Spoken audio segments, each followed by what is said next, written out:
بسم اللہ الرحمن الرحیم الف لام را کتاب انزلناه الیک لتخرج الناس من الظلمات الى النور باذن ربهم الى صراط العزیز الحمید اللہ الذی له ما في السماوات وما في الارض وَوَيْلٌ لِّلْكَافِرِينَ مِنْ عَذَابٍ شَدِيدٍ الَّذِينَ يَسْتَحِبُّونَ الْحَيَاةَ الدُّنْيَا عَلَى الْآخِرَةِ وَيَصُدُّونَ عَن سَبِيلِ اللَّهِ وَيَبْغُونَهَا عِوَجًا أولئك في ضلال بعيد وما أرسلنا من رسول إلا بلسان قومه ليبين لهم فيضل الله من يشاء ويهدي من يشاء وَهُوَ الْعَزِيزُ الْحَكِيمُ وَلَقَدْ أَرْسَلْنَا مُوسَى بِآيَاتِنَا أَنْ أَخْرِجْ قَوْمَكَ مِنَ الظُّلُمَاتِ إِلَى النُّورِ وَذَكِّرْهُم بِأَيَّامِ اللَّهِ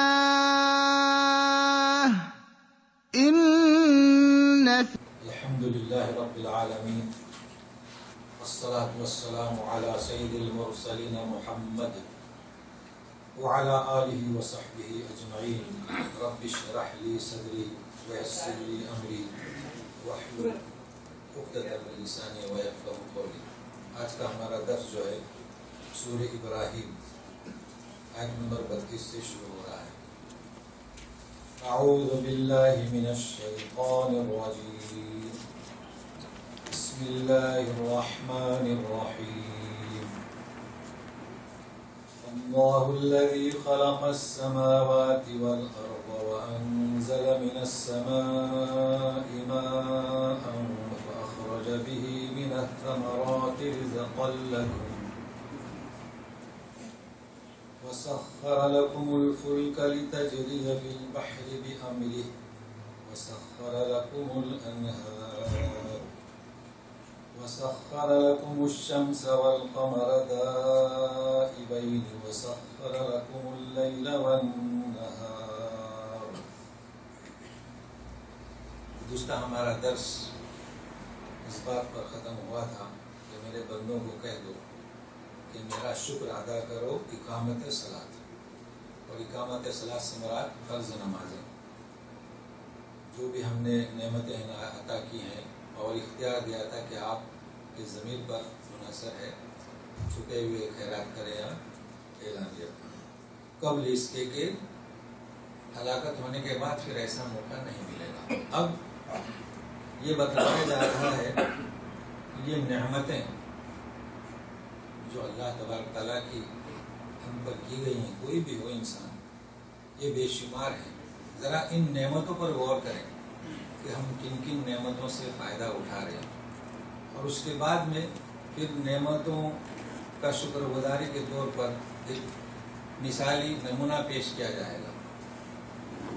تو اس مثالی نمونے میں کئی چیزیں ہمارے لیے مفید ہیں. ابراہیم علیہ السلام کی دعائے جامع ہے، اور اس کے بعد اختتام پر گزشتہ مکالمہ ہوا تھا حشر میں ضعفاء کا، مستکبرین کا، شیطان کا. تو اب یہ بتایا جائے گا کہ منکرین حق اللہ تعالیٰ کے ساتھ کس طرح ہم کلام ہوں گے، اور اس طریقے سے درس ختم ہوگا. تو سنیے.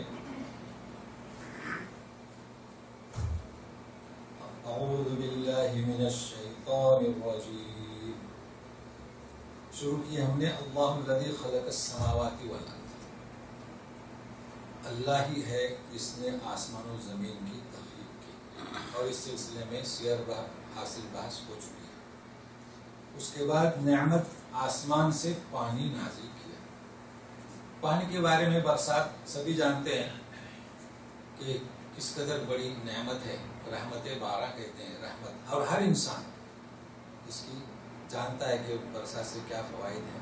اس کا ذکر سورہ انبیاء میں 30 نمبر آیت پر اس طرح سے ہے، وَجَعَلْنَا مِنَ الْمَاءِ كُلَّ شَيْءٍ حَيٍّ، كُلَّ شَيْءٍ حَيٍّ، شَيْءٍ حَيٍّ یعنی کیا؟ ہر زندہ چیز۔ تو ہر زندہ چیز کو جاننا یعنی حیات نو بخشی، تازگی بخشی، بالغی بخشی، کوئی بھی ہو، انسان ہو، نباتات ہوں، چرند ہو، پرند ہوں، انتظار میں رہتے ہیں برسات کے، اور برسات کے بعد جو تازگی آتی ہے، تو یہ کس سے؟ پانی سے۔ کس قدر بڑی نعمت ہے، کوئی اس پر قادر نہیں ہو سکتا اس پانی پر۔ تو یہ بھی شمار کی جا رہی کہ دیکھیے آپ اس پر غور کیجیے۔ تو یہ پانی سے پھر رزق میوے تمہارے لیے نکالا۔ اب اس کے بعد تسخیر، وَسَخَّرَ لَكُمُ الْفُلْكَ، کشتیاں، کشتی یہ فلک مفردی آتا ہے، تمہارے تابع کر دی۔ کیا کرتی ہیں کشتیاں؟ لِتَجْرِیَ فِی الْبَحْرِ بِأَمْرِهِ، دیکھیں سمندر کا حادثہ ہے، پانی کا ڈبونا، مگر اللہ کے حکم سے منوں اور ڈنوں کا وزن لے کر یہ چلتی ہے، تو یہ بھی اللہ کی نعمت ہے۔ وَسَخَّرَ، اچھا سمندر اور نہریں، سمندر کا کھارا پانی، نہروں کا، ندیوں کا میٹھا پانی، یہ بھی تمہارے لیے۔ اس کے بعد سورج اور چاند، دائبین، سورہ یوسف میں گزر چکا ہے، یوسف علیہ السلام نے تعبیر دی تھی، وَتَذْرَعُونَ سَبْعَ سِنِينَ دَأَبًا، دَأَبًا یعنی کیا؟ لگاتار، مسلسل۔ تو یہ چاند اور سورج لگاتار اپنی گردش کر رہے ہیں۔ تو سخر لکم اللیل والنہار، رات و دن۔ ابھی البتہ اس میں سمجھنا ہے کہ سخر لکم کا کیا مطلب؟ سخر لکم کا یہ مطلب نہیں کہ تمہارے تابع کیا، رات و دن، چاند و سورج، سمندر، ندیاں ہمارے تابع نہیں ہیں، بلکہ سخر کے لکم یعنی تمہارے فائدے کے لیے، تمہاری خدمت کے لیے، اور سخر یعنی اللہ نے اپنے قابو میں رکھا۔ تو اس کو ذہن میں رکھیے، سخر لکم، قابو میں اس کے ہیں، مسخر اس کے ہیں، تابع اس کے ہیں، لیکن کس کے لیے؟ ہمارے لیے۔ تو جب ہمارے لیے تابع ہیں تو یہ انسان کو سوچنا چاہیے ہماری خدمت کے لیے ہیں، تو ہم اللہ کی گن گانے، اللہ کی تعریف کریں۔ اب ایسی نعمتیں ہیں کہ ہم نے سب کچھ تم کو عطا کیا۔ تو سنیں اللہ تعالیٰ کیا فرماتے ہیں، وَآتَاكُم مِّن كُلِّ مَا سَأَلْتُمُوهُ وَإِن تَعُدُّوا نِعْمَتَ اللَّهِ لَا تُحْصُوهَا إِنَّ الْإِنسَانَ لَظَلُومٌ كَفَّارٌ۔ تمہیں وہ سب کچھ دیا جو تم نے مانگا، سَأَلْتُمُوهُ۔ اب آپ یہ اعتراض کریں گے کئی چیزیں ہم مانگتے ہیں تو نہیں ملتی۔ اکثروں کی خواہش ہے کہ ہمارے پاس بھی اچھی گاڑی ہو، اچھا باغیچہ ہو، اچھا محل ہو، اچھا فلیٹس ہو، مگر نہیں ملتا۔ تو اس کو سمجھیے، سال تم کا کیا مطلب؟ سال مانگا یا نہیں مانگا؟ اصل انسان کے جو تقاضے ہیں اس تقاضے کو اللہ نے دیا، اس کو کہتے ہیں سال تم۔ بچہ پیدا ہوتا ہے، اسے ضرورت رہتی دودھ کی، کیا بچہ مانگتا ہے دودھ؟ اس کا تقاضا ہے، تو دودھ ماں کی چھاتی میں تیار ہو جاتا ہے۔ تو سال تم کا مطلب کیا؟ کہ جو جس چیز کا انسان تقاضا رکھتا ہے وہ اللہ تمہیں دیتا ہے، تو چاہے مانگو چاہے نہ مانگو۔ تو تعبیر کیا جو تم نے مانگا۔ تو اب تم ان نعمتوں پر ذرا غور و خوض کرو۔ وَإِن تَعُدُّوا نِعْمَتَ اللَّهِ، اگر تم گننے لگو تو گن نہیں سکتے، اتنی نعمتیں ہیں۔ انسان خود غور کرے، کہاں سے گنیں گے ہم یہ نعمتیں؟ لیکن بات کیا ہے، ان الانسان لظلوم کفار۔ ظلوم یعنی حق تلفی کرنے والا، اور کفار یعنی ناشکری کرنے والا۔ یہ ظلم وہ شرک کا نہیں ہے، ان الشرک لظلم عظیم نہیں ہے، چونکہ سورہ نحل میں یہی آیت آئے گی، اس میں ملے گا آپ کو لا تحصوها، یہی آیت ہے۔ فرق ملے گا ان اللہ لغفور رحیم۔ تو یہ انسان سے مراد کافر نہیں، کفار سے مراد کیا ہے یہاں؟ ناحق، ناتلفی، حق تلفی کرنے والا۔ دیکھیے سورہ آیت ہے سورہ انعام میں، اللہ سورہ عمران میں 97 کی آیت ہے، وَلِلَّهِ عَلَى النَّاسِ حِجُّ الْبَيْتِ مَنِ اسْتَطَاعَ إِلَيْهِ سَبِيلًا، تو جو حیثیت رکھتا ہے حج پر جانے کی وہ مسلمان ہے۔ پھر کیا فرماتے ہیں، وَمَن كَفَرَ فَإِنَّ اللَّهَ غَنِيٌّ عَنِ الْعَالَمِينَ، تو کفر کا مطلب کیا ہے؟ جس پر حج فرض ہوا وہ حج کو نہیں گیا تو کفر ہے، یعنی کیا، لم یحج، تو وہ مسلمان ہے۔ تو یہ ظلم کے معنی کیا، حق تلفی کرنے والا، اللہ کے گن گانے کے بجائے کسی اور کے، ناشکری یعنی نعمتوں کو ناشکری کرنے والا، تعریف نہیں کرتا ہے۔ جیسے کہ ان الانسان لفی خسر، سارے انسان خسارے میں ہیں، لیکن استثناء الا الذین آمنوا، تو یہ ظلم جہاں انسان کے ساتھ آئے تو اس کا مطلب وہ شرک نہیں، اور کفر سے مراد وہ کفران نہیں۔ تو اب سننے کے لیے تیار رہیے کہ شکر ہم کیسے کریں۔ تو شکر کے لیے ایک مثالی نمونہ ابو الانبیاء خلیل اللہ ان کا، تو یہ دعا ہے 7 آیتوں پر اور جامع دعا ہے۔ تو سب سے پہلے میں اس کی تلاوت کرتا ہوں اور پھر آیت در آیت، تو سنیے، اور یہ بھی ذہن میں رکھیے کہ یہ دوسری دعا ہے ابراہیم علیہ السلام کی، سنیے۔ وَإِذْ قَالَ إِبْرَاهِيمُ رَبِّ اجْعَلْ هَذَا الْبَلَدَ آمِنًا وَاجْنُبْنِي وَبَنِيَّ أَن نَّعْبُدَ الْأَصْنَامَ رَبِّ إِنَّهُنَّ أَضْلَلْنَ كَثِيرًا مِّنَ النَّاسِ فَمَن تَبِعَنِي فَإِنَّهُ مِنِّي وَمَنْ عَصَانِي فَإِنَّكَ غَفُورٌ رَّحِيمٌ رَبَّنَا إِنِّي أَسْكَنْتُ مِنْ ذُرِّيَّتِي بِوَادٍ غَيْرِ ذِي زَرْعٍ عِندَ بَيْتِكَ الْمُحَرَّمِ رَبَّنَا لِيُقِيمُوا الصَّلَاةَ فَاجْعَلْ أَفْئِدَةً مِّنَ النَّاسِ تَهْوِي إِلَيْهِمْ وَارْزُقْهُم مِّنَ الثَّمَرَاتِ لَعَلَّهُمْ يَشْكُرُونَ رَبَّنَا إِنَّكَ تَعْلَمُ مَا نُخْفِي وَمَا نُعْلِنُ وَمَا يَخْفَى عَلَى اللَّهِ مِن شَيْءٍ فِي الْأَرْضِ وَلَا فِي السَّمَاءِ الْحَمْدُ لِلَّهِ الَّذِي وَهَبَ لِي عَلَى الْكِبَرِ إِسْمَاعِيلَ وَإِسْحَاقَ إِنَّ رَبِّي لَسَمِيعُ الدُّعَاءِ رَبِّ اجْعَلْنِي مُقِيمَ الصَّلَاةِ وَمِن ذُرِّيَّتِي رَبَّنَا وَتَقَبَّلْ دُعَاءِ رَبَّنَا اغْفِرْ لِي وَلِوَالِدَيَّ وَلِلْمُؤْمِنِينَ يَوْمَ يَقُومُ الْحِسَابُ۔ اب اس کے بعد خطاب نبی کریم صلی اللہ علیہ وسلم سے، دیکھیے، جب کہا ابراہیم علیہ السلام نے رَبِّ اجْعَلْ هَذَا الْبَلَدَ آمِنًا، اے اللہ بنا هَذَا الْبَلَدَ، بلد یعنی شہر، سٹی، تو جب یوں فرمائے اس کا مطلب کسی شہر کا وجود تھا، کون تھا؟ مکہ مکرمہ۔ هَذَا الْبَلَدَ، اس شہر کو جس کا وجود ہے، امن والا بنا۔ سورہ بقرہ میں چلیے 126 نمبر آیت سنیے، وَإِذْ قَالَ إِبْرَاهِيمُ رَبِّ اجْعَلْ هَذَا، کیا مطلب هَذَا کا؟ تو سنیے، پہلی دعا اور یہ دوسری دعا، هَذَا کا مطلب کیا ہو سکتا ہے؟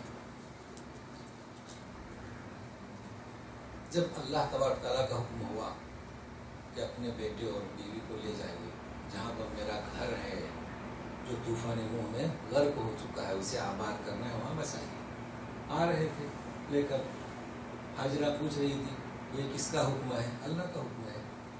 ایک وادی میں چھوڑ دیا، کچھ نہیں تھا، کھجور اور پانی، اور واپس لوٹ رہے ہیں۔ اسے یقین تھا حاجرہ کو، پھر بھی پوچھ رہے ہیں آپ کے حکم سے یہاں ہمیں چھوڑے جا رہے ہیں، اس لیے کہ ایسی جگہ پر سملاک وادیوں میں تنہا بچہ ہے ساتھ میں شرکوار، کہ اللہ کے حکم سے؟ بولے اللہ کے حکم سے اللہ ہماری حفاظت کرے گا۔ لیکن جب دور ہو رہے ہیں، ہم جیسے آتے ہیں سفر میں تو بچے دیکھتے ہیں، ہم دیکھتے ہیں بچوں کو، ماں باپ کو دیکھتے ہیں، اور ایک حد تک ہم دیکھتے ہیں جہاں تک آنکھوں کی رسائی ہوتی ہے۔ تو جہاں آنکھوں کی رسائی ختم ہونے والی تھی تو ہاتھ اٹھاتے ہیں رب اجعل ہذا، تو کیا مراد ہذا؟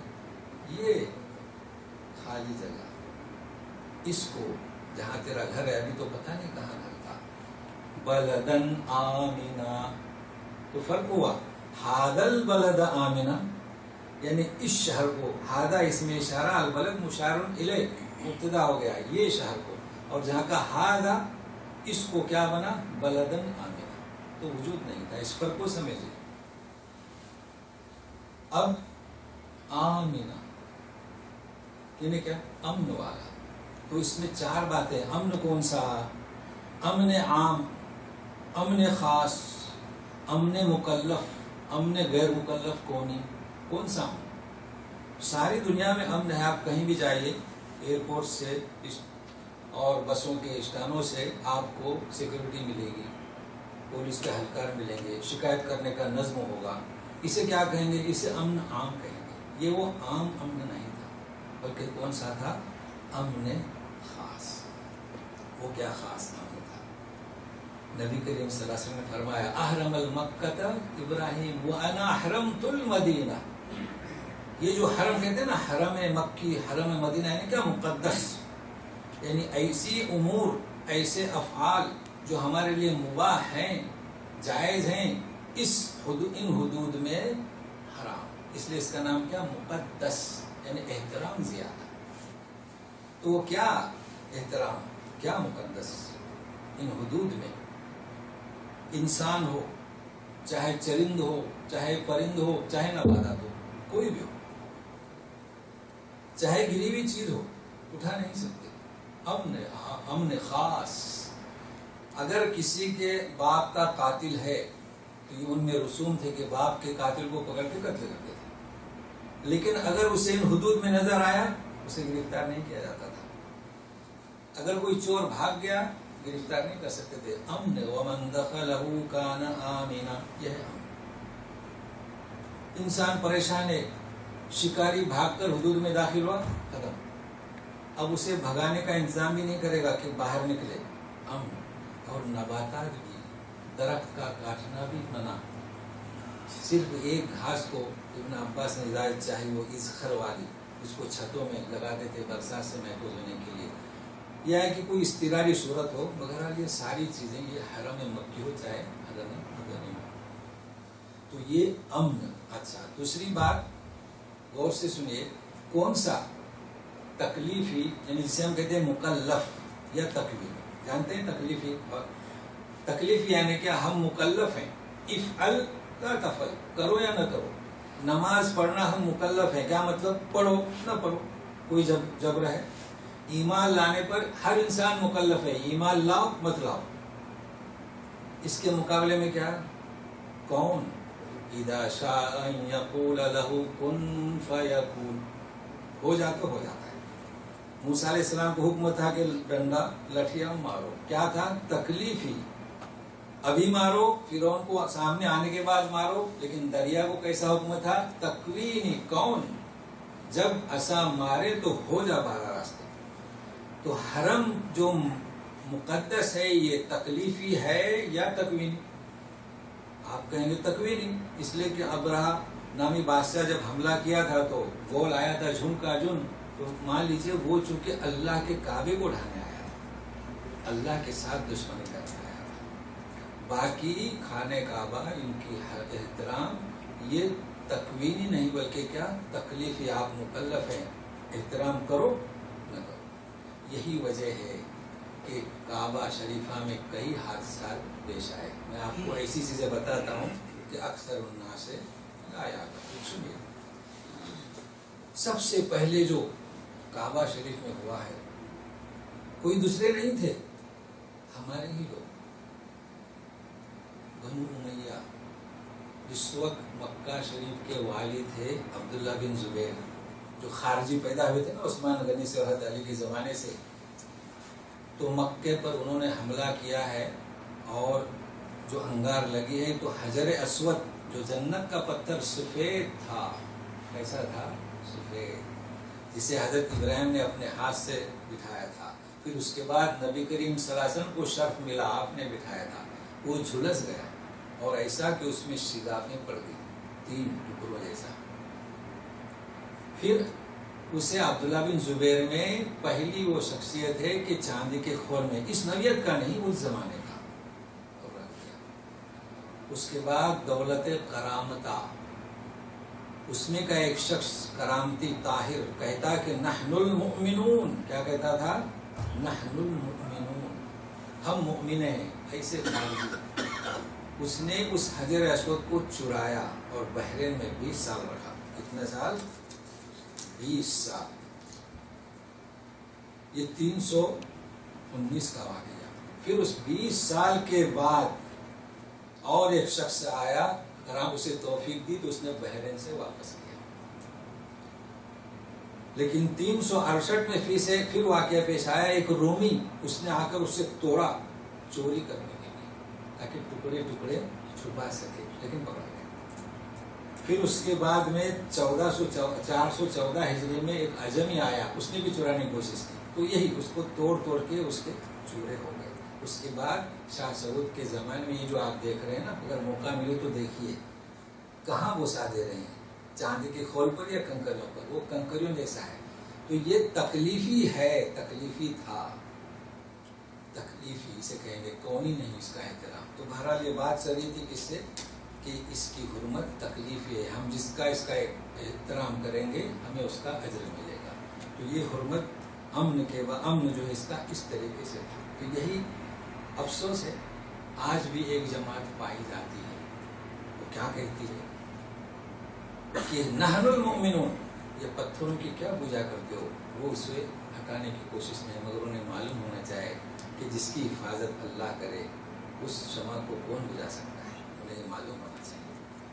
تو آپ سنیے ابراہیم علیہ السلام نے پہلی دعا اور دوسری دعا، اب وہ آپ دیکھ لیں 126 نمبر میں کہ کیا فرق ہے، اور جب بھی اس کا مطالعہ کریں گے تو آپ کے ذہن میں یہ تصور رہے کہ دوسری دعا یہ پہلی دعا ہے۔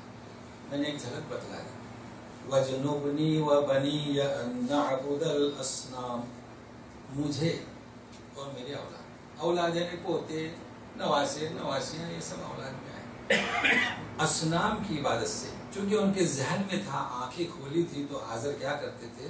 بتوں کو بنانا، اس لیے انہوں نے دعا کی کہ ہمیں اس سے بچاؤ۔ آپ جانتے ہیں سورہ انعام میں 74 نمبر آیت میں باپ کو جب کہا وَإِذْ قَالَ إِبْرَاهِيمُ لِأَبِيهِ آذَرَ، اس آیت کو نوٹ کر لیجئے، آذر ان کے باپ کا نام، أَتَتَّخِذُ أَصْنَامًا آلِهَةً، یہ کیا کرتے ہو تم، بتوں کو معبود بناتے ہو۔ لیکن یہی وہ ابراہیم جب اپنے قوم کو نصیحت کرتے ہیں تو کیسی کرتے ہیں، ایک انداز نرالا۔ سنیے سورہ عنکبوت میں 16-17 آیت میں وہاں پر ہے کہ اعبدوا واتقوہ، پھر کیا کہتے ہیں؟ انما تعبدون من دون اللہ اوثانا، بجائے اصنام کی کیا کہتے ہیں؟ اوثانا۔ انداز بھی نکالا ہے، انما تعبدون من دون اللہ اوثانا، وثن کی جمع اوثان، صنم کی جمع اصنام۔ یہی وہ ابراہیم علیہ السلام ہے، جب باپ بھی تھے، قوم بھی تھی۔ سورہ انبیاء میں جائیے 52 نمبر آیت، تو نرالا انداز ہے، کیا کہتے ہیں؟ اذ قال لأبیہ وقومہ، دیکھو کیا کہتے ہیں، ما هذه التماثيل التي كنتم لها عاكفون، ما هذه التماثيل التي لها عاكفون، کہتے ہیں کہ تماثیل کے ارد گرد تم بیٹھے ہو۔ قرآن میں یہ موجود ہے، تماثیل ہیں، اصنام ہیں، اوثان ہیں، ہم مسلمانوں کے پاس بھی ہیں، اس لیے میں نے اسے اختیار کیا کہ بتاؤں کیا ہے یہ تمثال۔ میں منع کر رہے نا ابراہیم علیہ السلام، ہمارے گھر میں کیسے آ گیا ہے، ساری دنیا میں ہے، مگر ہم تو صرف بدھ کہتے ہیں، نہیں بدھ نہیں، تمثال بھی ہیں۔ تو سنیے، گڑیا بنتی تھی پہلے مٹی کی، تو کیا کہتے تھے؟ گڑیا، ٹھیک ہے۔ لیکن اگر کوئی اس گڑیا کو بندریا کی بنا دے، ہاتھی کی بنا دے، تو کیا کہیں گے؟ تمثال۔ چلے ہاتھی کی کیوں مثال دیں؟ حسین رضی اللہ تعالیٰ عنہ کے مزار کا جو گنبد ہے نا، اس کا بھی تو کارپینٹر بناتا ہے نا. یہ کیا ہے؟ تمثال. اب جس وقت یہ بنتی ہیں، چاہے وہ ہاتھی کی شکل کی ہو تو مٹی اور گاڑا وہ بناتے رہتا ہے، گرتا ہے، ٹوٹتا ہے، پھوٹتا ہے، کچرا گٹر میں جاتا ہے، لکڑی کا بھی کچرا گٹر میں جاتا ہے. لیکن جب بن جاتا ہے، وہ کربلا کا نقشہ بھی کھڑا ہو جاتا ہے، اب اس کو مقدس مانے جانے لگتا ہے. اور جب یہ بازار میں بکتی ہیں تو چونکہ وہ خریدی جانے والی ہیں، تو جس نے خریدا یا ہے کہ وہ تازیہ جس کے گھر میں بٹھا دیا، تو یہ کیا ہو گیا؟ صنم ہو گیا. ہوا کہ نہیں ہوا؟ تو تمثال سے کہاں پہنچا؟ صنم. دیکھیے میں خود دیکھا ہوں، 29 ذی الحجہ کو ٹوپیاں پہنتے ہیں، جن کے پاس میں وہ تو رومالیاں باندھتے ہیں، اگربتی لگاتے ہیں، سورہ فاتحہ پڑھتے ہیں، اسے غسل دیتے ہیں، پھر کسی کے گھر میں بٹھا دیتے ہیں، تو صنم ہو گیا. اچھا اب یہ بات یاد رکھیے، اوثان کو اگر سمجھنا ہے تو تماثیل ہو گئی. تو تمثال مقدس نہیں تھا. کب مقدس ہوا؟ جب اسے خریدے اور لے آئے. لیکن یہ مقدس کیسا ہوا جانتے ہیں؟ فی ذات. دیکھیے میں نہیں کہہ رہا ہوں، شریعت نہیں کہہ رہی، ان کا جو عقیدہ ہے. یہ مستشرقین ہمارا قرآن پڑھتے ہیں، ہمارے قرآن میں ان کے عقائد بھی واضح ہیں. فی ذات ہی الہ، کیا ہے؟ فی ذات ہی، ان کی بات بتلا رہا ہوں. تو جب وہ بٹھاتے ہیں تو اسی سے مانگتے ہیں نا. تو ہمارے لوگ بھی کیا کرتے ہیں، جب وہ بٹھاتے ہیں تو امام حسین ہی سمجھتے ہیں، فی ذاتی امام حسین، امام حسین سے مانگتے ہیں. تو کچھ فرق ہوا؟ کوئی فرق نہیں. اچھا تو تمثال اور صنم، اوثان کسے کہیں گے؟ چونکہ یہ فی ذاتی الہ ہے نا. اچھا فی ذاتی الہ اتنا آسان ہے کہ آپ خریدیے، وہ جو اللہ جسے تسلیم کرتے ہیں اسے خریدیے، اپنے گھر میں لے جائیے، کسی کو دے دیجیے یا پھینک دیجیے، کیونکہ وہ کیا؟ فی ذاتی الہ ہے، تو اس کی یہ قدر ہے. اوثان کیا باقی رہا؟ اوثان. اوثان اوثان جو ہے فی ذاتی ہی الہ نہیں، وہ اس الہ کی ملکیت، اس کا تقدس، اس سے بھی بڑھ کر اسے آپ خرید نہیں سکتے. یہ کیا ہو سکتا ہے؟ اور پھینک بھی نہیں سکتے. اللہ تو جو فی ذاتی الہ ہے اس کا تقدس ہے کہ آپ خریدیں، خراب ہوا تو پھینک دیں، دوسرا لے آئے. ہر فرد خریدے، اور اسے بھی خرید سکتے. اول حول. لیکن اس کو کوئی الہ نہیں ہے. کلکتہ کی کالی دیوی، ممبرا کی ممبا دیوی، یہ کیا ہے؟ انہیں کوئی ہٹا سکتا ہے؟ انہیں کوئی خرید سکتا ہے؟ مگر ان کا تقدس یہ الہ کی ملکیت ہے. تو یہ فرق ہے. تو چاہے تمثال ہو، چاہے اوثان ہو، چاہے اصنام ہو، ابراہیم علیہ السلام نے کوشش کی. افسوس کہ آج ہم اس چیز کو نہ سمجھ کر وہی چیزیں کر رہے ہیں. اگر کہا جائے تو برا لگتا ہے، لیکن یہ حقیقت ہے، یہ تمثال ہے، اور اسے فی ذاتی الہ اور فی ذاتی امام حسین سمجھتے ہیں. اور بھی مثالیں ہیں جتنی بھی آپ دیجیے. کیا غوث پاک جسے کہتے ہیں لوگ، ان کی یہ جھنڈے سے کیا سمجھتے ہیں؟ فی ذاتی، انہیں سے مدد مانگتے ہیں. بہرحال اتنا کافی ہے سمجھانے کے لیے. سنیے ابھی. پھر کہتے ہیں رب انہن اضللن کثیرا من الناس، انہوں نے، ان تمثالوں نے، ان اصنام نے، ان اوثان نے لوگوں کو گمراہ کیا بہت سارے. جبکہ یہ نہ بولتے ہیں، نہ یہ سنتے ہیں، نہ یہ جواب دیتے ہیں. تو منسوخ کیوں کیا؟ ان کی وجہ سے گمراہ ہوئے. اس لیے رب فمن تبعنی منی تبعنی فانہ منی، جو میری پیروی کرے وہ مجھ سے ہے، اور جو نافرمانی کرے انک غفور رحیم. ظاہر ہے کہ نبی کیا کہہ سکتا ہے اس سے بڑھ کر. اب کیا کہہ رہا ہے؟ ربنا انی اسکنت، میں نے بسایا، من ذریتی، اوپر کیا فرمایا تھا؟ وجنوبنی و بنی، اور یہاں ذریتی. تو بنی اولاد، چھوٹا خاندان، قبیلہ، امت. ذریتی بہت لمبا سلسلہ، ہم سب ذریت ابراہیم. لیکن کیا فرماتے ہیں؟ من. دیکھو گرامر کو بھی ساتھ میں رکھیے، ساری ذریت نہیں آئی. کیوں من؟ مطلب ہے نہیں تو یہ مذاہب جو بنے ہوئے ہیں باطل. بواد غیر ذی زرع، بغیر کھیتی والی بنجر زمین، مکہ کی. عند بیتک المحرم، محرم یعنی تیرا مقام جو مقدس، جو چیزیں مباح ہیں وہاں بھی نہیں کی جا سکتی، یہ ہے محرم. ربنا کیوں؟ تاکہ نماز کو قائم کریں.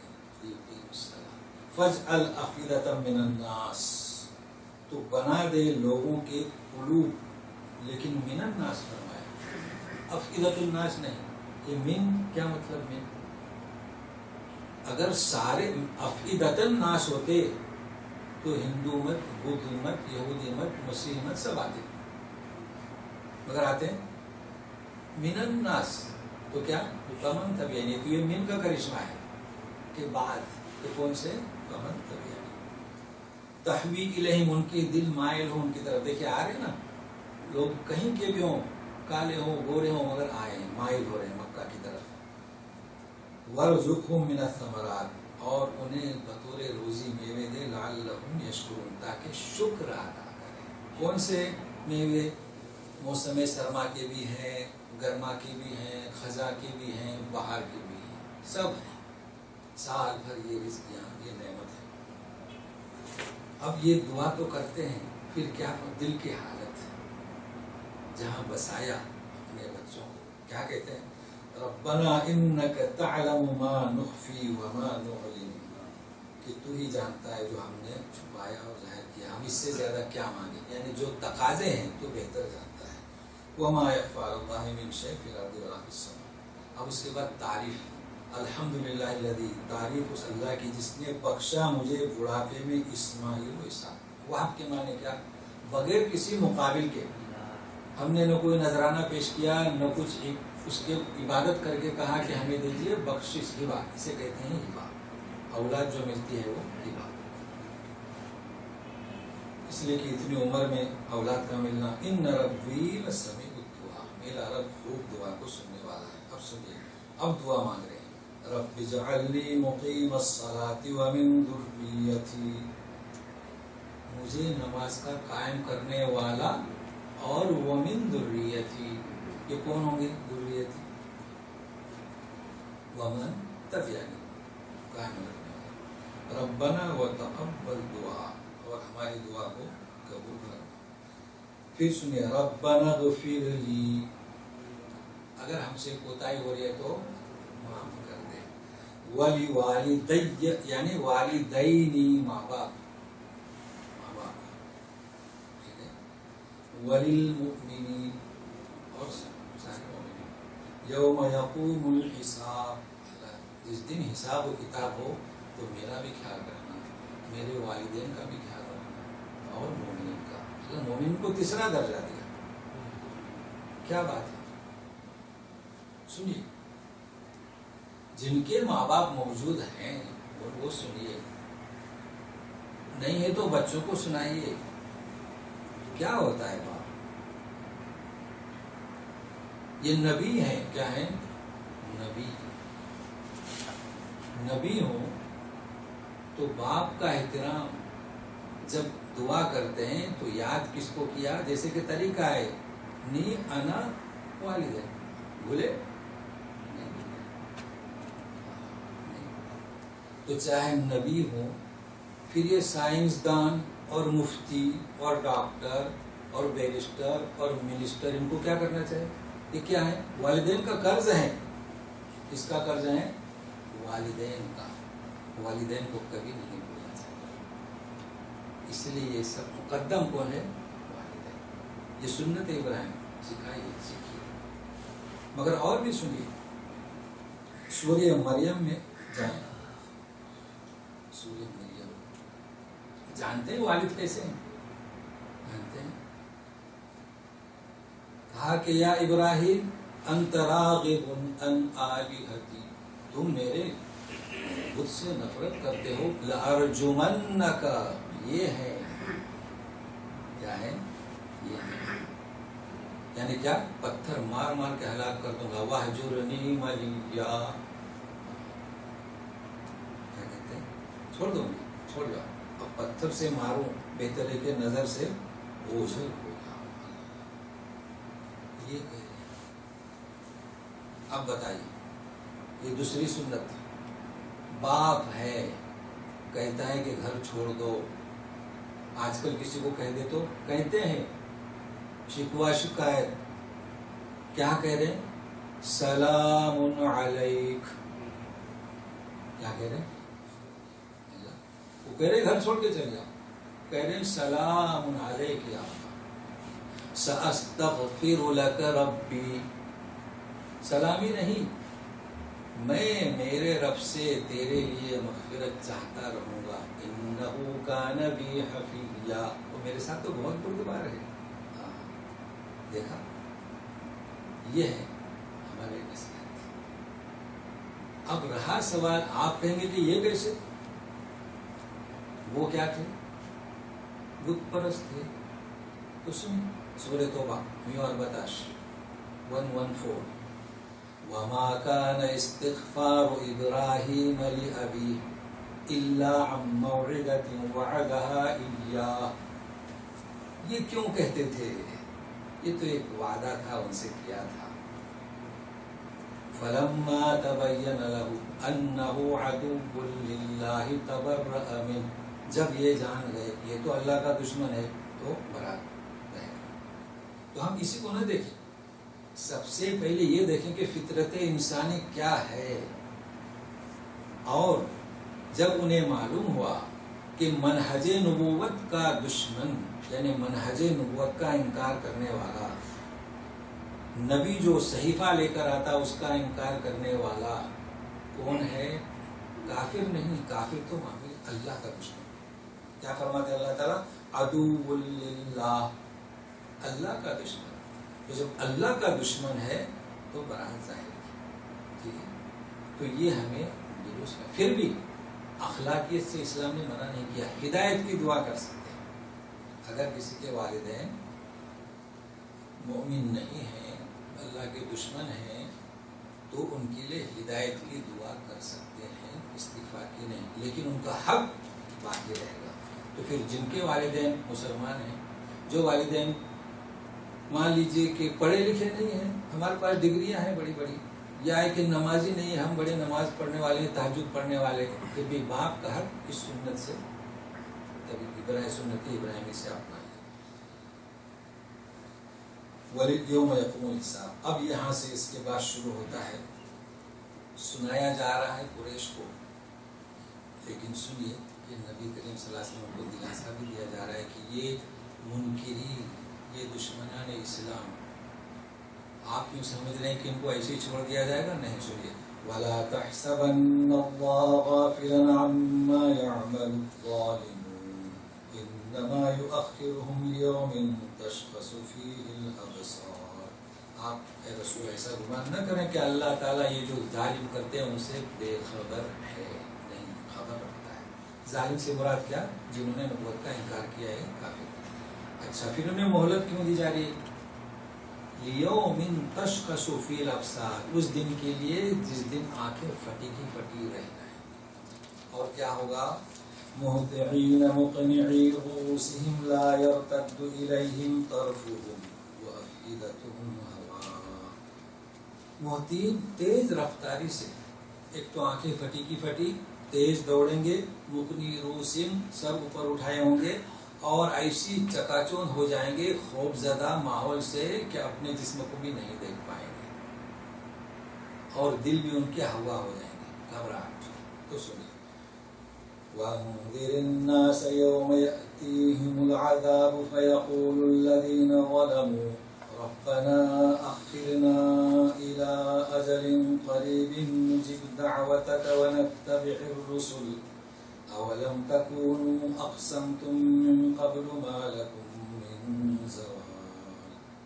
آپ ڈراتے رہیے لوگوں کو. کیا ڈرائیے؟ اس دن سے جس دن عذاب آئے گا تو کافر ظالم کیا کہیں گے؟ دیکھیے اللہ تعالیٰ ربنا، اب کہیں گے ربنا اخرنا الی اجل قریب، تھوڑی سی مدت ہمیں دے دیں، تھوڑی سی.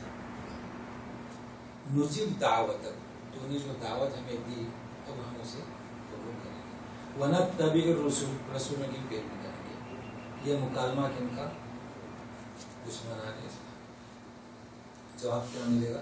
اولم تکونوا اقسمتم من قبل ما لکم من زوال. تم تو قسمیں کھا رہے تھے کہ یہ دنیا میں ہی رہنا ہے، یہ زوال وغیرہ خسارہ ہم پر کچھ نہیں آئے گا. چونکہ سورہ مومنون یہ کہتے تھے 37 نمبر آیت میں ان ہی الا حیاتنا الدنیا، ہم تو دنیا کی زندگی نموت و نحیا وما نحن بمبعوثین، ہم تو اٹھائے جانے والے ہیں، قسمیں کھاتے تھے نا، اب دیکھ لیجیے پھر کیا کہیں گے وَسَكَنْتُمْ فِي مَسَاكِنِ الَّذِينَ ظَلَمُوا أَنفُسَهُمْ وَتَبَيَّنَ لَكُمْ كَيْفَ فَعَلْنَا بِهِمْ وَضَرَبْنَا لَكُمُ الْأَمْثَالَ، تم ان لوگوں کے گھروں میں رہے جنہوں نے اپنے اوپر ظلم کیا، اور واضح ہوا ہے تمہارے لیے کہ ہم نے ان کے ساتھ کیا کیا، اور یہ مثالیں ہم نے تمہیں پیش کی۔ کیا مراد ہے اس سے؟ کہاں رہے؟ ظالم لوگوں کے گھر میں، یعنی قوم عاد، قوم ثمود، آتے جاتے دیکھتے تھے۔ آپ جانتے ہو کہ ہم نے ان کے ساتھ کیا حشر کیا، ایسی جگہ پر تم رہے ہو اور کیسے دعوت کا انکار کیا۔ اور سنیے وَقَدْ مَكَرُوا مَكْرَهُمْ وَعِندَ اللَّهِ مَكْرُهُمْ وَإِن كَانَ مَكْرُهُمْ لِتَزُولَ مِنْهُ الْجِبَالُ، تدبیر چلی انہوں نے، وَعِندَ اللَّهِ مَكْرُهُمْ، ان کی تدبیر کی کاٹ اللہ کے علم میں تھی، اگرچہ ان کی تدبیر پہاڑوں کو بھی دور کر سکے۔ پہلے اس کا مطلب سنیے، پھر ترجمہ میں مزید وضاحت کراتا ہوں کہ کیا مراد ہے۔ سورہ انفال میں اس کی وضاحت کی گئی ہے کہ انہوں نے مکر کیا، نبی کریم صلی اللہ علیہ وسلم کو کہے کہ یثبتو، قید کر لیں، او یقتلوا، یا قتل کرتے ہیں، یا او یخرجوا، یہاں سے ہٹا دیں، یہ مکر کر، وَيَمْكُرُونَ وَيَمْكُرُ اللَّهُ وَاللَّهُ خَيْرُ الْمَاكِرِينَ، جانتے ہیں گھیرا ڈال دیا تھا، یہ نکلیں گے تو اچانک سب یہ دوبارہ کے حملہ کریں، مگر اللہ نے کیسے بچا لیا، تو یہ تمہارے مکر۔ لیکن یہاں وَإِن كَانَ مَكْرُهُمْ، جو پرانے مفسرین ہیں انہوں نے اسے نافیہ بنا دیا، کیا؟ ان کا مکر پہاڑوں کو ہٹا نہیں سکتا، مگر اب انہیں پتا نہیں تھا کہ ایسا ایٹم بم بنے گا کہ پہاڑوں کو بھی وسم کر دے گا۔ اب نئے مفسرین نے ترجمہ کیا، اگرچہ کہ ان کا مکر، ان کی تدبیر اتنی زبردست ہو کہ پہاڑوں کو بھی ٹال سکے، پھر بھی ہماری تدبیر میں ان کی کاٹ ہے۔ تو دیکھیے دونوں ترجمے، جنہوں نے وہ لکھا وہ بھی اجتہاد کیا، جنہوں نے یہ لکھا انہوں نے بھی اجتہاد کیا۔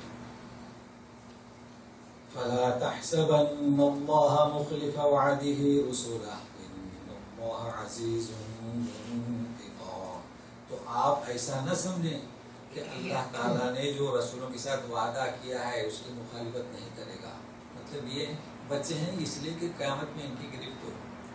اللہ تعالیٰ زبردست ہے، زبردست انتقام لینے والا ہے، انہیں کوئی روک نہیں سکتا۔ یوم تبدل الارض غیر الارض والسماوات وبرزوا للہ الواحد القہار، کون سا دن ہوگا؟ جس دن زمین و آسمان تبدیل کر دیے جائیں گے غیر الارض، یعنی یہ جو زمین اور آسمان ہے یہ نہیں رہے گا، تبدیل کیا جائے گا۔ اب کیا تبدیل کیا جائے گا؟ وہ سونے کا ہوگا، تانبے کا ہوگا، یہ تو قوالیوں کے حوالے، احادیث میں اس کی کوئی شرح نہیں ہے کہ وہ کیسا ہوگا۔ اب قیامت میں اس کا انکشاف ہوگا۔ ہم تو چاہتے ہیں کہ اللہ تعالی ہمیں ہمارے ایمان کو سلامت رکھے اور نعمتوں سے نوازے، تو ہم دیکھیں گے کہ وہ کیسا ہوگا، لہذا اسی پر اکتفا کریں، اور برز یعنی بے نقاب ہو جائیں گے سارے کے سارے جو دشمنان اسلام ہیں سامنے ہوں گے۔ الواحد القہار، غالب، کنٹرول کرنے والا، کوئی کچھ بھی چموچلا نہیں کر سکتا۔ مزید سنیے ان کا جو نقشہ کھینچا جا رہا ہے، وَتَرَى الْمُجْرِمِينَ يَوْمَئِذٍ مُقَرَّنِينَ فِي الْأَصْفَادِ، مجرمین کو کیسے دیکھو گے؟ مقرنین، جکڑے ہوئے ہوں گے زنجیروں، سرابیلہم من قطران وتغشا وجوہہم النار، سرابیل سروال، یہاں کہتے ہیں سروال، کپڑے کیسے ہوں گے؟ گندک کے، اور ان کے چہرے انگار سے ڈھائے ہوں گے۔ ان کے عذاب کا نقشہ کھینچا جا رہا ہے، لِيَجْزِيَ اللَّهُ كُلَّ نَفْسٍ مَّا كَسَبَتْ إِنَّ اللَّهَ سَرِيعُ الْحِسَابِ، تاکہ ہر نفس کو جو اس نے کیا اس کا بدلہ دے۔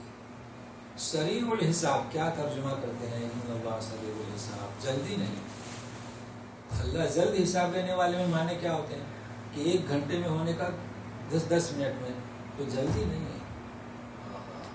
اللہ کو حساب کتاب لینے میں دیر نہیں لگتی، یعنی کوئی انتظام نہیں کرنا پڑتا کہ اکاؤنٹنٹس بلائے جائیں، وہ دفتر اور تومار اور حساب کتاب، نہیں، سریع الحساب، دیری نہیں لگتی، چٹکی میں ایسا ہو جائے گا۔ آخر میں اس پر اختتام ہو رہا ہے، هذا بلاغ للناس ولينذروا به وليعلموا انما هو اله واحد وليذكر اولو الالباب۔ یہ ہے بلاغ، پیغام، یہ ہے اعلان جو ابھی ہوا اس صورت میں، پوری صورت میں منہج نبوت سارے لوگوں کے لیے، اور تاکہ یہ ڈرائے جائیں اس کے ذریعے، اس منہج کے ذریعے، اس قرآن کے ذریعے، اور وہ جان لیں آخر میں انما هو الہ واحد، یہ تم نے جو الہ منسوب کر رکھے ہیں یہ اس منظر کے سامنے کیا ہے؟ کچھ نہیں، واحد۔ وَلِيَذَّكَّرَ أُولُو الْأَلْبَابِ، الباب کون ہے؟ جانتے ہیں کہ انسان کے پاس، ہر انسان کے پاس عقل ہے، لیکن اس کے پاس تعصب ہے، نفرت ہے، غصہ ہے، تو جو ان چیزوں پر کنٹرول کرتا ہے وہ اولو الالباب۔ یہودیوں کو تعصب ہوا کہ یہ مکے میں کیسے پیدا ہوئے، اولو الالباب سے خارج ہوئے۔ مشرکین عرب کو تعصب ہوا کہ ہمارے خاندان میں نہیں ہوئے، یہ اولو الالباب سے خارج ہوئے۔ تو یہ ہے دعوت کہ ابھی سے سمجھ لیں اور سارے معبودوں کو چھوڑ کر صرف ایک الہ کو تسلیم کر لیں، ورنہ پھر یہ منظر ہے قیامت کا۔ اب سنیے، یہ ہمارا درس ہوا، درس قرآن کا، اس کے بعد کچھ باتیں پیش کرنا ہے۔ بسم اللہ الرحمن الرحیم۔ آج کل چونکہ واٹس ایپ کافی پھیلا ہوا ہے، اور ویسے بھی خارجی پہلے سے موجود ہے، عثمان غنی رضی اللہ عنہ کے زمانے سے آ رہے ہیں۔ اب خارجیوں کی دو قسمیں ہوئی ہیں، ایک صحفہ کی جنگ کرنے والے، مسلمانوں کا خون بہانے والے، چاہے مسلم ہو، اور اپنے آپ کو المؤمنون، تو عثمان غنی کے زمانے بھی یہی ہوا تھا، حضرت علی رضی اللہ عنہ کے زمانے بھی یہی ہوا تھا۔ لیکن دوسرے جو ہیں تحریری طور پر خارجی، اب چونکہ ان کو لقب کافر کا نہیں دیا بلکہ خارجی چونکہ کہتے ہیں مؤمنون، تو اب سنیے، اچھا جو چیز بھی چاہے دینی ہو چاہے دنیاوی ہو، اسے کہا جاتا ہے کہ اہل علم کی طرف رجوع کریں، تو اہل علم سے مراد لوگ یہ لیتے ہیں کہ مدرسے والے کی طرف پہنچیں، تو ایسا نہیں، میں ابھی آپ کو مثال دیتا ہوں، ہر چیز کو مدارس والے حل نہیں کرتے، بلکہ اہل علم سے مراد کیا؟ جو باشعور ہے، جو سمجھدار ہے، جو اولو الالباب ہے۔ تو دیکھیے میں آپ کو ایک مثال دیتا ہوں، ابھی ایک ویڈیو واٹس ایپ چل رہا ہے، اور یہاں کا نام، میں نام نہیں لیتا ہوں بستی کا، کہ ایک میت ہے، آپ لوگوں نے دیکھا ہوگا، آپ کو آیا ہوگا، اور اس پر بڑا سانپ آ کر رینگتا ہوا اس کو لپٹ لیتا ہے۔ جو بولی بولتے ہیں وہ نہ ہندی ہے نہ اردو ہے، وہ لگتا ہے کہ ملیالم ہے یا تیلگو ہے، نہ جانے کون سی زبان ہے۔ اب ہندوستان سے مجھے پوچھنے لگے، میں نے کہا آپ لوگ ذرا ہوش سے کام لیں، اس ویڈیو کو غور سے دیکھیں، ہر بات آپ مولوی سے کیوں پوچھتے ہیں؟ آپ نے کو دیکھی ہوگی، آپ غور سے دیکھیں۔ دیکھو ہم تو قرآن اور سنت سے جواب دیں گے، لیکن ذرا عقل والوں کی بات سنیں، عقل سے سنیں۔ جب وہ آتا ہے اس میت کو لپٹنے کے لیے تو کیا ہونا چاہیے؟ شور ہونا چاہیے، بھگدڑ ہونی چاہیے، اس میں نہ بھگدڑ ہے نہ شور ہے نہ چیخ چلاوا، آرام سے آ کے لپٹ جاتا ہے۔ 4 یا 3 5 آدمی کھڑے ہیں، وہ اس کی دم پکڑتے ہیں، ایک آدمی اس کے ہاتھ لگاتا ہے۔ اب آپ یقین کیجئے کہ ایسا سانپ آتا ہے میت کے پاس، بھگدڑ نہیں ہوتی، شور نہیں ہوتا ہے، پھر وہ ایک اس کی دم پکڑ رہا ہے، یہ اس کے ہاتھ رکھا ہوا ہے اور بتاتا ہے کہ فلاں جگہ پر نام لے کر کہ یہ ایسا سانپ آ گیا، پھر کہتا ہے کہ وہ کفن میں داخل ہوا، اس سانپ کو دیکھیں گے تو کفن میں اس کو جگہ نہیں ملے گی، اتنا لمبا سانپ ہے، تو انسان کی زخم سے بھی بڑا ہو جائے گا۔ پھر اس کا چہرہ بتا رہے ہیں کالا، بالکل سیاہ، پھر کفن کھول کے وہ بتا رہا ہے کہ دیکھو اس کا بدن کیسا ہے، گندمی ہے اور چہرہ، اور سانپ کو پکڑے ہوئے بھی ہے، اور سانپ کو اب اس کو مدارس والوں کی طرف جانے کی ضرورت نہیں، کیا ہے یہ خارجی۔ اب ہم جو سمجھائیں گے نا، یہ تو عقل ہے، عقل گواہی نہیں دیتی کہ ایسا حادثہ پیش آیا ہو، ہم جو جواب دیں گے وہ دوسرے نوعیت کا دیں گے۔ اب آپ ملا لوگوں کے پاس جائیں تو ہم کیا کہیں گے؟ دیکھیے بات یہ تو دیکھو دونوں کا جوڑ ہونا چاہیے. ہم یہ کہیں گے کہ حدیث شریفہ میں یہ ہے کہ قبر کا عذاب انسانوں سے مخفی رکھا گیا ہے نا. کیوں رکھا گیا انسانوں سے مخفی؟ تاکہ انسان دفن کرنا نہ چھوڑے. اب اگر ایسے سانپ نظر آئیں گے تو پھر انسان دفن کیسے کرے گا؟ جنت البقیع کا واقعہ عربی جریدے میں آ گیا. لوگوں نے وہاں سے فون کیا, ہم نے کہا یہاں کچھ ہوا نہیں. لوگ گئے قبرستان میں, وہ چپراسیوں سے پوچھا, بولے یہاں ایسا کچھ ہوا ہی نہیں. ہمارا پڑوسی ملک پاکستان, وہاں پر ایک واقعہ پیش آیا تو وہ لوگ بستی میں گئے, بولے یہاں ایسا کچھ ہوا ہی نہیں, یہ میت تو ہم نے دفن کیا لیکن صحیح سلامت. تو اخبار والوں کے پاس گئے, جانتے ہیں آپ, تو اخبار والے نے کہا کہ ہمیں فلاں آدمی نے رپورٹ دیا. اس کے پاس گئے تو معلوم ہوا اس کے اور مرنے والے کی دشمنی تھی. ہوا. تو یہ ایسے واقعات قبر کے عذاب باہر آئے, ایسا ناممکن ہے. سمجھ رہے نا. تو اچھا, قبر میں جو ہوا ہے نبیوں کے ساتھ, ولیوں کے ساتھ, ولی سے مراد یعنی پاکیزہ شخص اور سلاطین بادشاہوں کے ساتھ, یہ ثابت ہے قبر کھودی گئی تو ایسے جسے ملے جسے آج ہی دفن کیے گئے. تو مطلب یہ ہے کہ والذین اذا ذکروا لم یخروا علیہا صما وعمیانا. جب کوئی بات پیش ہونا تو اندھے اس پر ٹوٹ نہیں پڑنا چاہیے. وہ ابھی خارجی نکلے ہیں حدیث تو نہیں دیکھیں حدیث ہے کہ نہیں. یہیں سے یہ خارجی کہیں گے ہم انہیں فوراً کوئی بھی بات حدیث نہیں, تحقیق کریں. تو عقل سے بھی کام لے, ہر بات کو تحقیق نہیں, عقل سے تحقیق کریں. اچھا, اب حدیث کا سلسلہ آیا تو اور ایک بات چل رہی ہے, وہ بات ذرا مفید بھی ہے ہمارے لیے, یہ بھی مفید ہے. تو سنیے, بات چل رہی تھی, آپ کو ملے گا میسج کہ نہ کھانے کے پہلے پانی پیجیے, نہ دوران میں اور نہ بعد میں. ٹھیک ہے, اچھی بات ہے, مگر نیچے ملے گا حدیث, حدیث نبی نے منع کیا ہے. ٹھیک ہے, اب حدیث نبی میں منع ہے تو اہل علم بتائیں گے. تو سنیے, یہ بات بھی بڑی کام کی بات ہے, مفید بات ہے کہ اب اہل علم کی طرف رجوع کریں گے کہ کیا بات ہے. تو اس میں دو اہل علم ہیں, ایک تو مدارس احادیث والے اور دوسرے کون سے اطباء ہے نا, جی ڈاکٹر. ہاں, اطباء آج کل نہیں سمجھتے, جی ڈاکٹر. جی ہاں جی. تو غزالی, امام غزالی اور جالینو سے تو سائنسٹسٹ ہیں نا, یہ ایسے لوگ, اور حافظ ابن حجر, مطلب جو اسلامی جو ڈاکٹرز ہیں پہلے کے, جنہیں اطباء کا لفظ استعمال کیا ہے, ان کا یہ کہنا ہے کہ کھانے سے آدھا گھنٹہ پہلے پانی پئیں. بعضوں نے 1 گھنٹہ بھی کہا ہے, جتنا پانی چاہے. کھانے کے دوران پانی نہ پئیں, کھانے کے بعد پینا ہے تو آدھا گھنٹہ بعد. تو انہوں نے اس کی حکمت یہ بتلائی ہے کہ کھانا جب انسان کھاتا ہے, دیکھیں اس میں دو باتیں, کھانا ہوتا ہے گرم اور پانی ہوتا ہے ٹھنڈا. مگر ان کو تو پتہ نہیں تھا کہ ٹھنڈے بھی ملنے لگیں گے, اس کے پیپسی کا نام نہیں ہے. تو پانی پینے سے جو لعاب بنتا ہے جو معدے کو, وہ بند ہو جاتا ہے. آپ کھانا ہی کھاتے رہے تو پھر ٹھنڈا پینے سے کیا ہوگا؟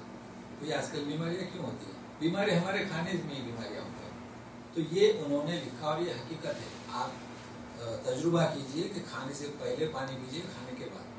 اب رہا سوال اہل علم کے پاس جائے حدیث نبوی, تو سوال یہ آتا ہے کہ یہ حدیث ہے ہی نہیں. جتنے بھی علماء ہیں, محدثین, مفسرین, یہ جو حدیث النبی لکھا, تو آپ کو ایک مفید بات بتانا ہے تو اطباء سے پوچھیے. بھلا بتائیے کہ ایک ڈاکٹر کہتا ہے کہ شوگر آپ کو ہے, آلو نہ کھائیے, تو کیا آپ حدیث النبی دیکھیں گے؟ حدیث میں کہیں نہیں ملے گا. تو انہوں نے لکھا ہے کہ اہل علم پر چھوڑ دیا گیا ہے, جو مفید کام ہے اسے استعمال کریں. پہلے یہ بیماریاں نہیں تھیں. اچھا, یہ لکھا ہے پانی کا کینسر کے لیے, تو پہلے کینسر تھا ہی نہیں, کینسر کا وجود نہیں تھا. یہ بیماریاں ہمارے اعمال کی وجہ سے نکلی ہیں, تو اسے خواہ مخواہ حدیث النبی کہنا یہ درست نہیں. تو بہرحال یہ دو باتیں آپ کے لیے میں نے اختیار کیا تھا. ظاہر ہے کہ ہر کام کو حدیث جب کوئی کہے تو اس کی تحقیق ہونی چاہیے. اور اسی طرح جب بھی کوئی واٹس ایپ میں کوئی میسج آئے, ابھی حال ہی میں نکلا ہے, ابھی اپنے یہاں چینل سے نکلا ہے, شاید آپ تک پہنچا ہوگا, بڑا عجب ہے. وہ آپ دیکھیے کہ ہندوستان میں وہ مفتی اسماعیل نام ہے ان کا غالب, مفتی الیاس. چلیے, یہ بھی مفتی الیاس کہہ رہے ہیں کہ ہم سب ہندو, اس کی سیوا کی اولاد. اب یہ کل ہی سے شروع ہوا ہے, تو اس کو بھی دیکھیے. تو بہرحال اس کا رد جمعیت علماء نے کیے ہیں یہ جمعیت علماء کا آدمی نہیں ہے، اب یہ کون ہے؟ تو بہرحال اللہ تعالیٰ یعنی خارجی دو قسم کے چل رہے ہیں، ایک تو یہ جو بے رحمی سے قتل کر رہے ہیں وہ، اور جو یہ اس قسم کے شوشے چھوڑ رہے ہیں وہ، اور تیسرا کیا، وہ چاہتے ہیں، ان کی نیت صحیح ہے کہ لوگ نماز پڑھیں، مگر یہ قبر کے عذاب اس طرح ہوتے ہیں، گھبرا رہے ہیں۔ اچھا یہ ویڈیو عورتیں دیکھ نہیں سکتی، بچے دیکھ نہیں سکتے، ایسا ویڈیو ہے وہ سانپ کا اور میت کا۔ تو اللہ تعالیٰ ہم مسلمان کی حفاظت کرے اور سبوں کو نیک توفیق دے۔ وصلی اللہ تعالیٰ علی خیر خلقہ محمد و آلہ وصحبہ اجمعین برحمتک یا ارحم الراحمین۔ اعوذ باللہ من الشیطان الرجیم۔ هذا بلاغ للناس ولينذروا به وليعلموا أنما هو إله واحد وليذكر أولو الألباب۔ جی کہیے، ابھی آپ کے پاس 5 منٹ ہے۔ جی پوچھیے۔ ماں باپ جو ہے والد صاحب جی کسی کو حق دیتے ہیں، کسی کو نہیں دیتے۔ جی ٹھیک ہے اکثر جو لڑائیاں جو ہوتے ہیں جی اس کا ایک دوسری چیز جو آپ سے سب کو باہر نکالا گیا مکے سے، جی انہیں کے رشتے دار تھے، انہیں کی بہنا لوگ تھے، انہیں کی بہنا بیٹھ چکی ہیں، اتنی دشمنی کیوں؟ جی دو اچھا آپ کہیں سوال ہو جائیں ایک ساتھ؟ اب 70 کا آپ کا بھی سوال ہے نا؟ نہیں اچھا، ان کا کہنا یہ ہے کہ یہ نبی علیہ السلام کے ساتھ اتنی انہوں نے دشمنی کیوں کی، ٹھیک ہے نا؟ تو یہ دشمنی جو ہے ان کو کیوں ہوئی؟ حسد، نفرت، یا اس پر جس کا کنٹرول نہیں، اس عقل کا، تو وہ ذوی الالباب میں نہیں آتی۔ اور اس کے بارے میں ایک دفعہ بتا چکا ہوں کہ ابو جہل کے پاس جب جنگ بدر میں کھڑا تھا تو ایک صاحب گئے تھے، میں بتایا باقاعدہ اس کے نام کے ساتھ، کہا کہ ہم کس سے لڑ رہے ہیں؟ ہم اپنے ہی آدمی سے لڑ رہے ہیں، ٹھیک ہے؟ جو کہتا ہے میں نبی ہوں، اگر ہم نے اسے شکست دی تو اپنے آدمی کو ہم نے شکست دی، اس کے آدمی قتل کے قبیلے والے ہم سے بدلا لیں گے، اور اگر ہم نے انہوں نے ہمیں شکست دی تو یہی حشر امانے کے ساتھ ہوگا۔ پھر اس نے کہا کہ وہ کہتا ہے نبی ہو سکتا ہے کہ نبی ہو، تو کیا تم؟ تو اس نے کہا کہ ہو سکتا ہے کہ نبی ہو، تو اس نے کیا جواب دیا تھا؟ میں نے کب کہا کہ وہ اس کے نبوت سے انکار کیا؟ یہی کہا تھا نا، میں نے یہ نہیں کہا، میں کہتا ہوں کہ سب وہی لے رہا ہے، یہ کہا تھا۔ کیا ساری عزتیں وہی ہمارے لیے کیا؟ دیکھیں تو یہ بات ہوئی تھی۔ تو جو حسد تھا، اچھا یہودیوں نے بھی اسی لیے کہ ان کی یہ خواہش تھی کہ شاید یہودیوں میں ہی یہ آخری نبی پیدا ہوگا، جب وہ مکے میں ہوا تو یہ وجہ تھی۔ دوسرا آپ کیا، والدین کا کیا حق جو ہے والدین جو ہے حق جو اولاد کو برابر نہیں دیتے۔ یہ سوال انہوں نے موقع مناسب سے کیا ہے۔ دیکھو والدین اولاد کو حق نہیں دیتے، ٹھیک ہے نا؟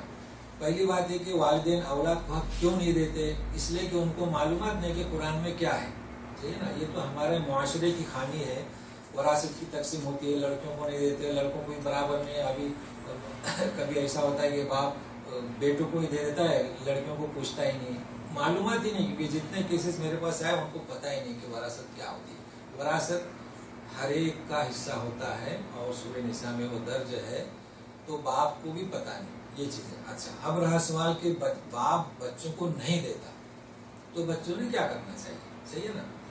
اب یہ کہ سمجھانا چاہیے کہ کسی کے ذریعے آپ کو ہم کلامی نہ کریں، اس لیے کہ باپ ہوتا ہے، آپ تو سلامتی کریں، دعا کریں، ایسا نہیں میں بھی دیکھوں گا، میں بھی جاؤں گا کورٹ میں، ایسا نہیں ہونا چاہیے، کیونکہ کئی لوگ ایسے ہیں کہ باپ کے خلاف کورٹ میں چلیں گے، یہ تو طریقہ نہیں۔ سنت ابراہیم ہمیں کیا بتاتی ہے؟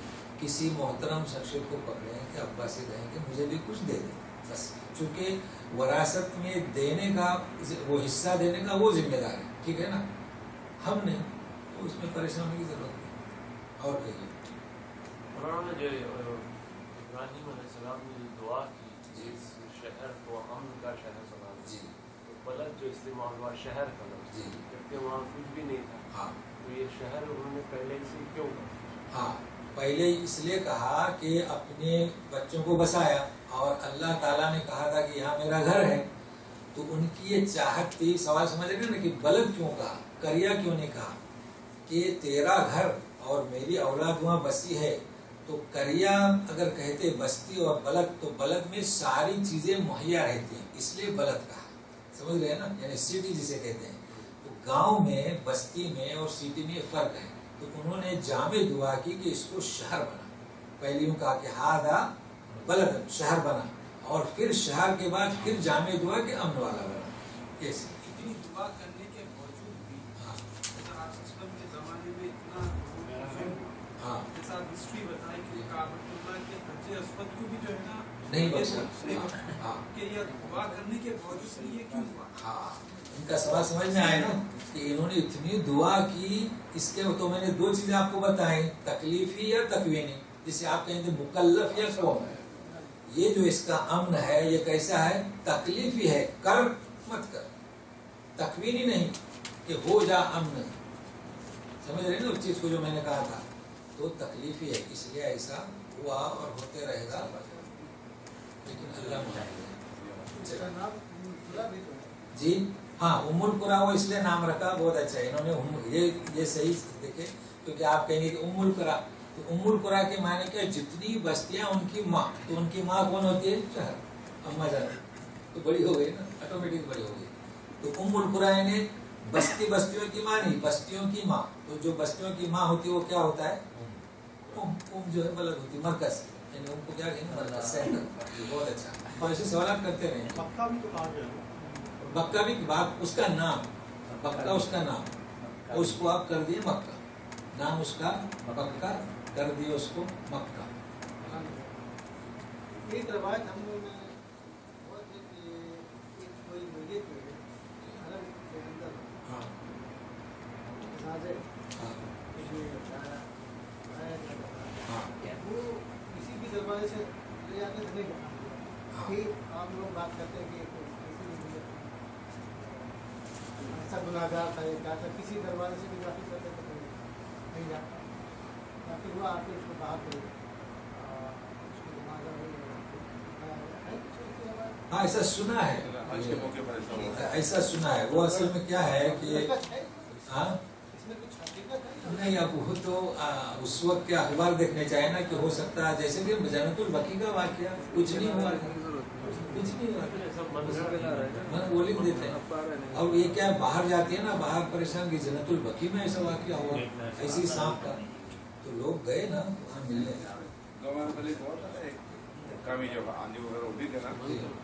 پتا نہیں کہتے گھوڑا اڑ گیا. ہاں گھوڑا اڑ گیا. ہاں جی جی، اس کا تو وہ